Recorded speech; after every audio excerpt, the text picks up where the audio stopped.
夜間聊天室，你哋好，我係 Simon。呢一集同大家講下軍事武器嘅出口。出口最多嘅國家就係美國。美國有佢自己嘅同盟國，或者有一啲國家係同美國簽署軍事保護協定。呢一啲國家購買軍事武器嘅時候，就要考慮同美國購買。美國軍工企業就係背後嘅金主。競選成功嘅政客就喺制定國家戰略嘅時候，往往就會搞起戰爭，或者係製造地區之間嘅唔穩定，或者係為自己嘅盟友製造敵人，導致到美國嘅盟友不斷要向美國購買武器。美國又係傳統嘅第一軍事強國，邊一個唔想擁有美國嘅軍事武器或者受美國嘅保護？用錢去買美國嘅武器，就算係交保護費俾大哥啦。美國嘅政客就回饋金主，要令到軍工企業就攞到生意。美國一直以來嘅朋友或者盟友就好多，難怪軍事武器全球出口係第一。其他軍事武器出口最多嘅國家就係俄羅斯同埋法國啦。直至最近呢10多年，中國就冒起頭來，主要嘅原因就係中國唔再韜光養晦，將最犀利嘅武器就呈現俾全世界睇。中國仲有一啲範疇係超越咗美國，包括高超音速嘅武器，仲有無人機、無人艇、無人軍團，仲有機械狗、機械狼嘅作戰軍團。全世界最先進嘅055驅逐艦又已經成功發射洲際導彈，搶先研發第6代隱形戰機，並且已經製造咗第一架嘅原型機喺中國嘅本土上空試飛成功。咁你話全世界嘅國家要買軍事武器嘅時候，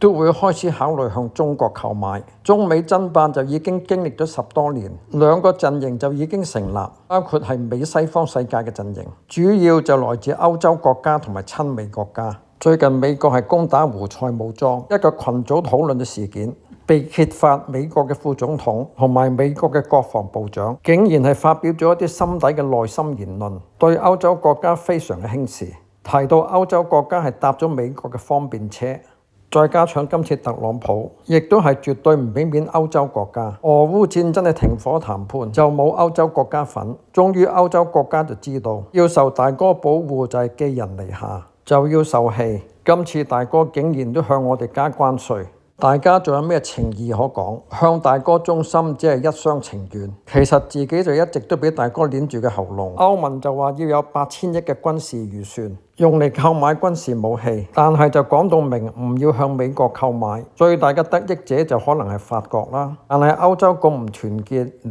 虞我詐。德國係唔想見到法國成為最大嘅得益者，成為歐洲嘅大哥。況且歐盟係知道製造軍事武器需要戰略性嘅關鍵材料，需要向中國購買。中國賣唔賣俾歐盟又係另外一回事。咁歐洲要喺購買軍事武器上獨立自主，最後會唔會成功？咁我哋將來再更新。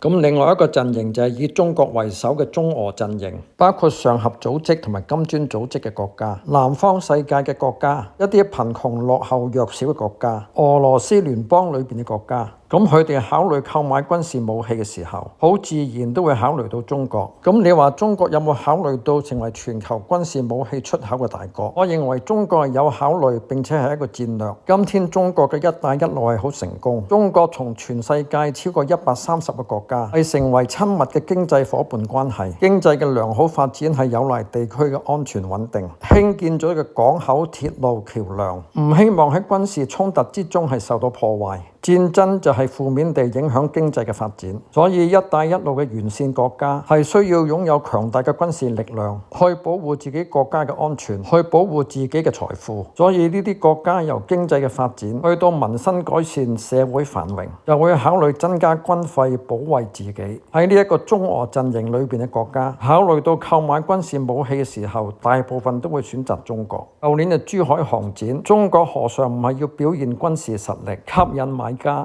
其實如果我哋深入一啲去探討，某一啲國家買咗中國嘅軍事武器，將來呢啲武器嘅維修、更新同埋改進，何嘗唔係要依賴中國？咁即係話呢個國家同中國嘅關係會變得更加親密。仲有就係以往其他國家睇中國嘅武器，一係就唔夠犀利、唔夠先進，又或者係實戰經驗不足，唔知打唔打得。今天呢啲問題都會得到解決。今天中國係已經有能力攻擊到美國嘅北美洲本土大陸。美國嘅軍事存在係被拒於第一同埋第二島鏈之外。咁你話中國嘅軍事武器犀唔犀利、先唔先進呢？關於實戰嘅經驗，中國同巴基斯坦研發嘅梟龍戰機就有實戰經驗，性能係良好。沙特都有買中國嘅軍事武器，軍事演習嘅時候，中國嘅導彈係擊中目標。仲有美國最低限度有2次同中國喺中國嘅沿海係打電子戰，2次都係中國打贏。近呢幾年，美國派軍艦去到中國沿海挑釁，又派戰機去到中國沿海嘅領空進行偵測嘅任務，但係一旦被驅逐嘅時候，最後都係離開。中國唔侵略其他國家。咁喺過去30年，咁你要揾到中國實戰嘅記錄就好難啦。咁我哋知道，從今天中國導彈嘅試射都可以成功擊中目標。仲有就係如果中國喺中國沿海實彈軍事演習嘅時候，美國嘅軍艦都會選擇離開。仲有就係最近055驅逐艦去到澳洲附近嘅公海軍事演習，澳洲都係好客氣去處理呢件事件。今天喺太平洋，中國嘅軍艦都隨意進入，並且南太平洋嘅島國已經轉態親近中國。仲有就係俄羅斯嘅軍方都稱讚中國嘅055驅逐艦係全球最先進。仲有就係睇下中國嘅科技係咪最先進。如果科技係走喺最前沿，軍事技術亦都會係一樣走喺全球嘅前沿。2030年之前，中國嘅太空人哋要登陸月球。中國人係實現用意念去控制無人機嘅飛行同埋打關鬥。仲有就係中國人做太陽嘅科學技術係全球第一。咁我哋唔一一再列出啦。